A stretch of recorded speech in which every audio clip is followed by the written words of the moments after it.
ఏనుగు చర్మం పులి చర్మం, ఇవ్వకపోతే నువ్వు కట్టుకునేందుకు ఏం లేదు ఇక్కడ అందుట. అంటే ఆయన అన్నట్ట, పులితోలు ఏనుగుతోలు రెండు దాచిపెట్టాయి, నేను ఏం కట్టుకుంటానో నీకు చూపిస్తాను అన్నట్ట. ఇప్పుడు కావాలనే పులితోలు ఏనుగుతోలు అయ్యవారికి దొరకకుండా చేసింది. ఇప్పుడు స్నానం చేసి వచ్చింది కైలాస మానస సరోవరంలో. ఆ తువ్వాలు ఉంటుంది కదండి, అమ్మవారు తుడుచుకున్న తువ్వాలు, అది ఆరేసింది అక్కడ.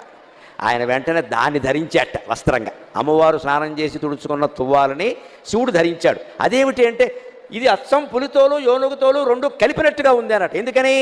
అమ్మవారు ఒంటి నిండా పసుపు రాసుకుంది కాబట్టి ఆ తువ్వాలకి పసుపు చారలంటాయి. అమ్మవారు కస్తూరి తిలకం దిద్దుకుంది కాబట్టి కాటుక పెట్టుకుంది కాబట్టి నల్లటి చారలు కూడా అంటే నల్ల చారలు పసుపు చారలు ఉంటే పులితోలే కదా అన్నట్టు. అదండి శివుడి చమత్కారం, అదండి శివుడి అమ్మవారు పరమానంద పడిపోయింది. ఓ నీ ఇల్లు బంగారంగా, దేవాది దేవుడివి, మహానుభావుడివి, నేను తుడుచుకున్న తువ్వాలు నువ్వు కట్టుకోవడం ఏమిటాయి అంటే ఒక్కటే మాట, ఐ లవ్ యూ అన్నట్టు, అంతే, ఇంకేం లేదు ఇక్కడ. అదే లెక్క. నేను నిన్ను ప్రేమిస్తున్నాను.